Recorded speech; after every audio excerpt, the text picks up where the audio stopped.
Tubahaye ikaze inshuti bakunzi bacu Yesu ashimwe amahoro y'Imana bane namwe. Reka rero tubabwire ko tubazaniye inkuru idasanzwe ariko kandi tunagira ibyo tuyivugaho bijyanye n'ubu Kristo twahisemo. Abadukurikira mwese ho muri hatandukanye ni no nkuru yagaragaye ku mbuga zitandukanye no kuri website yacu ivuga ko abageni baraye ku biro by'akagari ka Rwampara mu ijoro ry'ubukwe bwabo. Nk'abakristo turabigariraho turebe ikintu bisobanuye ndetse n'icyo twakabaye dukora kugira ngo ibintu nk'ibi ntibikomeze kuba, kubera yuko amakuru atandukanye agenda abari n'ibintu bitandukanye bikagaragara ko abantu bukristo muri bo bushobora kuba bwarakamutse. Turabirebaho. Reka rero tugaruke kuri ino nkuru, ariko mbere yuko tujya ku nkuru reka tubabwire gukanda subscribe ko utarabikora. Ni uri kumva ino nkuru utarabikora bikore, hanyuma rero ababikoze namwe nabakomeje kugenda bikora muhabwe umugisha kandi muraba agaciro kuri twebwe. Tuzadukomeza kubakorera ibyiza, kubategura amakuru mutasanga handi cyangwa se tuyabagezeho turi habambere. Ariko kandi sibyo gusa, harimo n'ibiganiro by'abantu batandukanye bamamaye hano mu buryo bwa gospel ndetse abahanzi ba gospel, tutibagiwe n'ubuhamya butandukanye bwo tubona bwose bwabagirira umumaro tuzajya tubazanira. Hanyuma rero reka tugaruke kuri ino nkuru tudatinze, tubabwire yuko umusore wo mu mujyi wa Kigali yatekeye umutwe umukobwa bakundana amubeshya ko afite aho bazaba nyuma yo gukora ubukwe. Bajya birangira bagiye kurazwa rero ku biro by'akagari ka Rwampara bagifite n'ibirongoranwa byabo cyangwa se bishyingiranwa. Ibi rero ni inkuru idasanzwe yabaye ku itariki ya 12 Gashyantare ni kuwa 4 mu mwaka wa 2026 nyine n'ubundi. Hanyuma rero asobanurira umunyamakuru wa TV1 agahinda ke, uyu mukobwa yavugaga ko yakundanye n'uwo musore ndetse baza gusezerana mu murenge ku wa 4 tariki ya 12 Gashyantare mu mwaka wa 2026 mu karere ka Kamonyi niho basezeraniye mu murenge. Hanyuma rero uyu mukobwa avuga ko uwo musore yari yaramubwiye ko yakodesheje inzu mu mujyi wa Kigali ngahitwa mu Kanogo, ariko yatunguwe no gusanga byari ikinyoma cyambaye ubusa. Ati mu by'ukuri ibyambayeho twageze inaha muri Kigali mu masaha ya saa 12. Umuntu rero yamenyeshaga ko inzu yayibonye i Nyamirambo ari nayo abamo. Niko rero umusore yamenyeshaga umugeni we. Yamubwiraga ko ari Nyamirambo mu Kanogo, hanyuma nanjye ndabyemera. Uyu mukobwa rero avuga ko yari yaraherekejwe n'umubyeyi cyangwa se marene, ariko babeshywe n'uwo musore kuko yabazengurukije akabajyana mu kabari bafite ibirongoranwa birimo amajerekani, harimo inzoga ndetse n'imyenda. Ubwo rero bakuye nyine mu cyaro. Urumva abantu bakoze umurenge gusa batateganya gukora gusezerana mu rusengero ndetse n'ibindi wenda birori bijyanye no gusaba no gukwa. Ibyo byose bashobora kuba bari babyirengagije bakikorera umurenge gusa bati twibanire, ariko kandi hahita hazamo kuba uwo musore yari umutekamutwe ushingiye uburyo ki atari yarateguye aho bazaba nyuma yo kusezerana. Umugeni rero akomeza avuga ati twaje nk'abageni atwakirira mu kabari tubona biraducanze, amasaha ngahe yashira. Tumubajije haratubwira ngo nagira ngo nkumenyereze abandi banyambariye ubundi dusubire inyuma. Hanyuma rero ubwo nyuma yo gusezererwa n'uwo wari umukunzi we bagiye kurara mu kagari. Ubuyobozi bw'akagari bwabajije uwo mukobwa icyifuzo cye, asubiza ko yifuza gusubira iwabo, iby'ubukwe nyine bikavamo cyangwa se byo kubana n'uwo musore bikarangiriraho. Ni mu gihe umusore we yavugaga ko yari afite gahunda yo kuzasubira mu cyaro asubizayo uwo mugore we. Ubwo yari yamuzanye mu mujyi aje kumwereka umujyi mu by'ukuri, kandi nk'uko imvugo z'iki gihe zibivuga n'ubundi koko yamweretse umujyi. Ni inkuru ibabaje rero, wenda ushaka kumva urasetse cyangwa se amarangamutima akagufata ukaba waseka, ariko ntabwo bisekeje habe namba, kubera ko nyine ni inkuru ibabaje y'ikintu ibintu bidakwiye kuba, bidakwiye gukorwa n'abantu bafite ubumuntu, ariko by'umwihariko nk'abakristo. ndagira ngo rero nshuti mudukurikiye mwumvise iyo nkuru tubasomeye uko yagiye itangazwa n'ibitangazamakuru bitandukanye harimo na website yacu globalupdates.rw. Hanyuma rero nk'abakristo, nk'abantu bakijijwe, nk'abantu bari mu rugendo rujya mu ijuru, tuva ko tujya mu ijuru, mwumvise uburyo ki iyi nkuru yagenze. Ariko si ibi gusa, hari n'izindi nkuru zitandukanye. Hari aho umukobwa ajya kwitegura, aho dotiri bubere agategereza agaheba. Umusore bamushaka ngo aze gutwara umugeni we bakamubura, cyangwa se abategereza bakwe bakababura, cyangwa bakwe nabo bakahagera ariko hakabura umusore n'abamwambariye wenda bakaza bavuga bati ntago tuzi aho umusore ari, bamushaka bakamubura.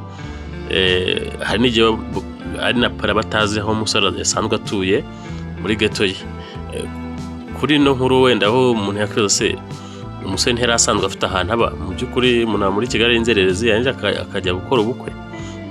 Ikigaragara ashobora kuba yari afite ahantu aba wenda abana n'abandi bantu, hanyuma akaba atarabashaga kuba yajyanayo umugeni we, kuko nyine urumva ni gato ashobora kuba atanayishyura, cyangwa se yarayifatanyije n'abandi atababwira ngo mugende nza n'umugeni, cyangwa se nyine ari inzererezi idafite aho ibase bwo mu kiraro.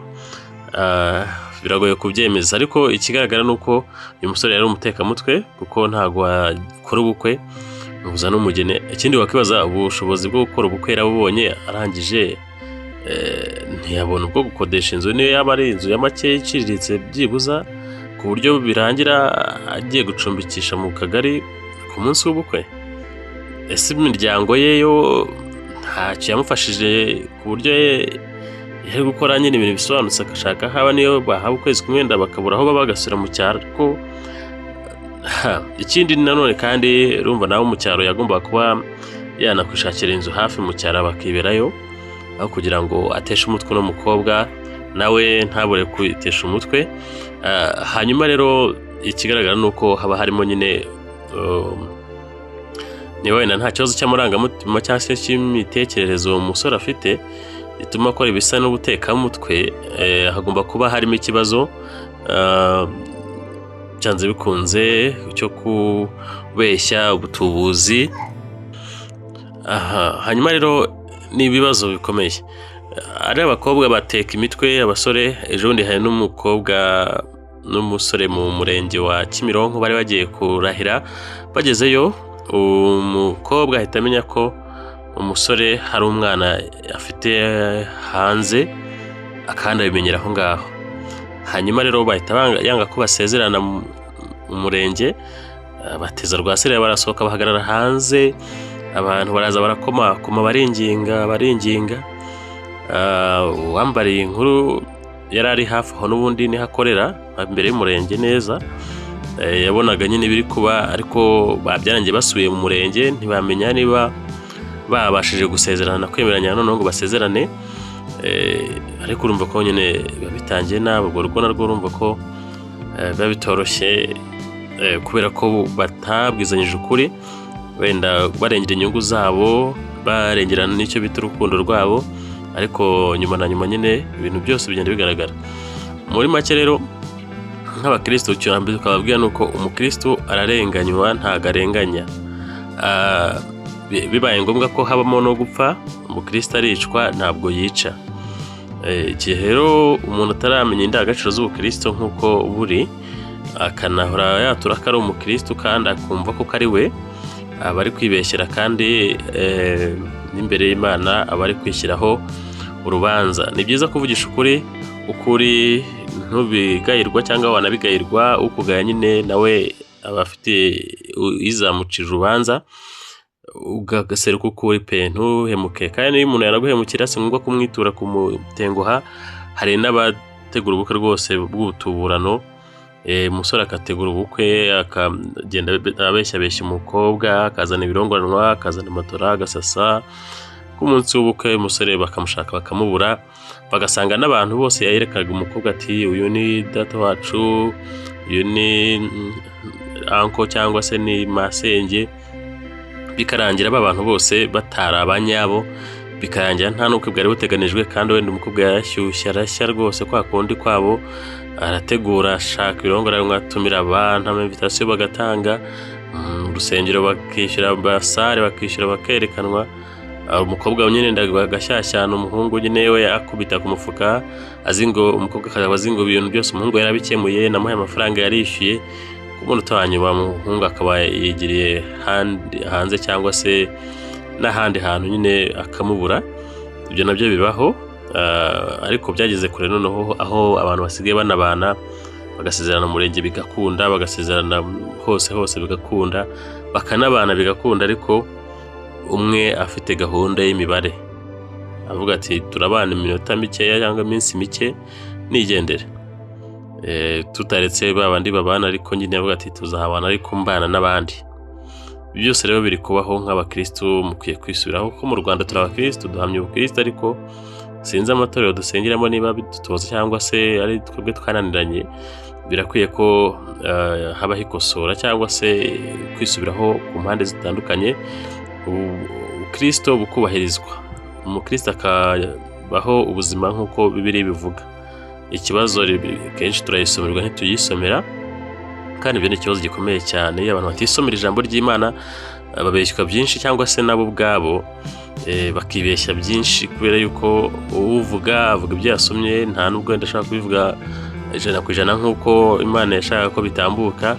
Ubwo rero nawe yari ibyo utwaye akaba ari byo ugenderaho ubakiraho. Ikigeragezo kije bya bindi uravuga uti ni bya pasiteri cyangwa ni bya padiri cyangwa nibyo umuvugabutumwa yambwiye, njyewe mu marangamutima yanjye n'imyumvire yanjye ndumva nkwiye gukora iki kintu nubwo cyaba kigizeho kibangamira. Cyambere nuko ngiye mfitemo inyungu. Ibyo rero ni ibintu bitagaragaza ubukristo habe namba, kandi ibyo bintu ntago byatugeza mu bugingo bw'iteka. Mu by'ukuri ntago wizera Yesu by'ukuri.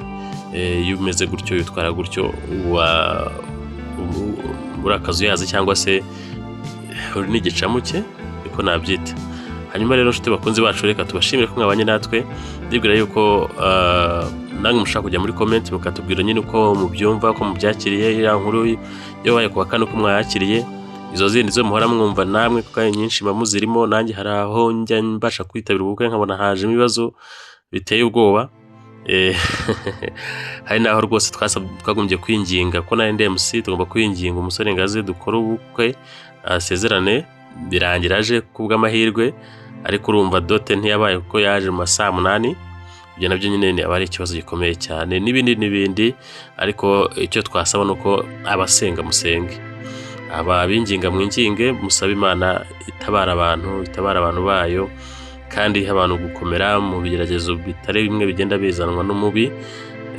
Hanyuma rero tuzasubira n'inkuru zindi ubutaha n'ibindi biganiro uko Imana idushoboze. Mudushyigikire mu buryo butandukanye. Cyambere no gukora subscribe, cya kabiri no gusharinga, cya gatatu no gukanda like, ikindi no kugumana natwe video yose igezeho ukayireba ukanayisangiza abandi, tukaguma tukibanira tugatezanya imbere, ariko twubaka n'umurimo w'Imana, twubaka